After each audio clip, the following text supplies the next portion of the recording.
Assalamualaikum warahmatullahi wabarakatuh. Kembali lagi bersama kami di channel Cahaya Islam. Pada kesempatan kali ini kami menceritakan tentang ciri-ciri Uwais Al-Qarni yang diceritakan oleh Rasulullah SAW melalui sabdanya yang mulia.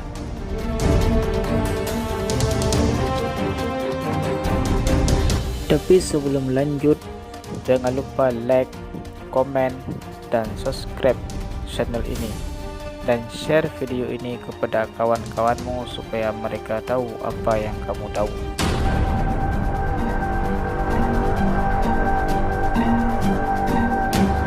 Rasulullah SAW bercerita mengenai Uwais Al-Qarni tanpa pernah melihatnya.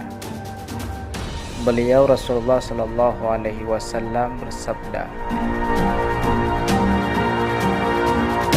dia seorang penduduk Yaman, daerah Qaran, dan dari kabilah Murad.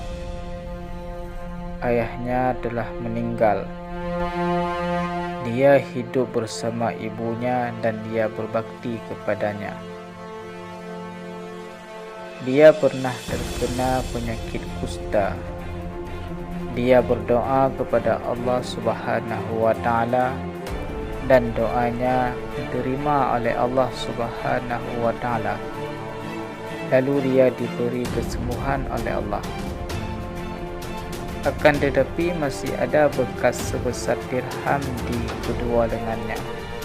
Sungguh dianya Uwais adalah pemimpin para tabi'in.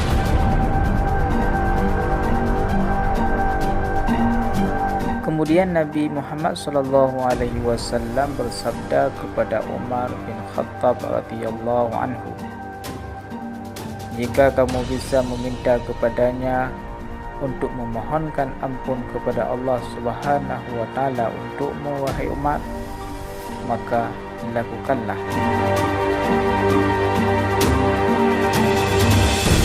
Ketika Umar radhiyallahu anhu telah menjadi Amirul Mukminin, dia bertanya kepada para jamaah haji dari Yaman di Baitullah pada musim haji, apakah di antara warga kalian ada yang bernama Uwais Al-Qarni?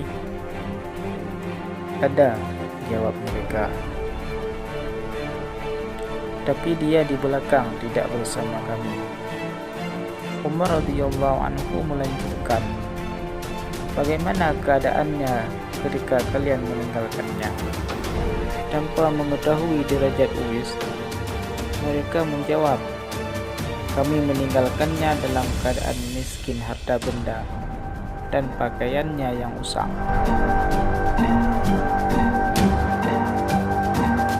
Umar radhiyallahu anhu berkata kepada mereka, sungguh Rasulullah SAW pernah bercerita tentangnya Uwais Al-Qarni.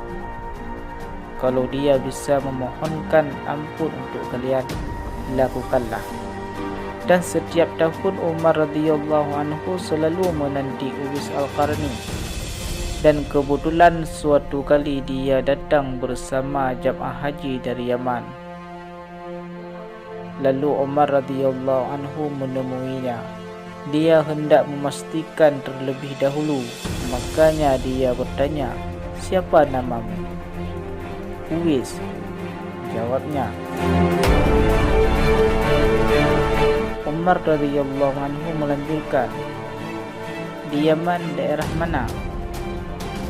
Dia menjawab, dari Qaran. Tepatnya dari kabilah mana? Tanya Umar radhiyallahu anhu. Dia menjawab, dari kabilah Murad.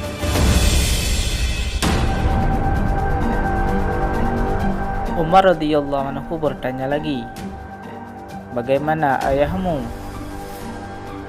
Ayahku telah meninggal dunia, saya hidup bersama ibuku, jawabnya Uwais Al-Qarni. Umar radhiyallahu anhu melanjutkan, bagaimana keadaanmu bersama ibumu? Uwais berkata, saya berharap dapat berbakti kepadanya. Apakah engkau pernah sakit sebelumnya? Lanjut Umar radhiyallahu anhu, iya, saya pernah terkena penyakit kusta. Lalu saya berdoa kepada Allah Subhanahu wa taala sehingga saya diberi kesembuhan. Umar radhiyallahu anhu bertanya lagi, apakah masih ada bekas dari penyakit tersebut? Dia menjawab, iya, di lenganku masih ada bekas sebesar dirham. Dia memperlihatkan lengannya kepada Umar radhiyallahu anhu. Ketika Umar radhiyallahu anhu melihat hal tersebut, maka Umar radhiyallahu anhu langsung memeluknya seraya berkata, engkaulah orang yang diceritakan oleh Rasulullah sallallahu alaihi wasallam. Mohonkanlah ampun kepada Allah Subhanahu wa taala untukku, wahai Uwais. Uwais berkata, masa saya memohonkan ampun untukmu, wahai Amirul Mukminin? Umar radhiyallahu anhu meminta dengan terus mendesak kepadanya Uwais Al-Qarni, sehingga Uwais Al-Qarni memohonkan ampun untuknya. Selanjutnya, Umar radhiyallahu anhu bertanya kepadanya mengenai ke mana arah tujuannya setelah musim haji. Dia menjawab, saya akan pergi ke kabilah Murad dari penduduk Yaman ke Irak. Umar radhiyallahu anhu berkata, saya akan kirim surat ke wali kota Irak mengenai kamu. Uwais berkata, saya bersumpah kepada anda, wahai Amirul Mukminin, agar engkau tidak melakukannya. Biarkanlah saya berjalan di tengah-tengah lalu lalang banyak orang tanpa dipedulikan orang.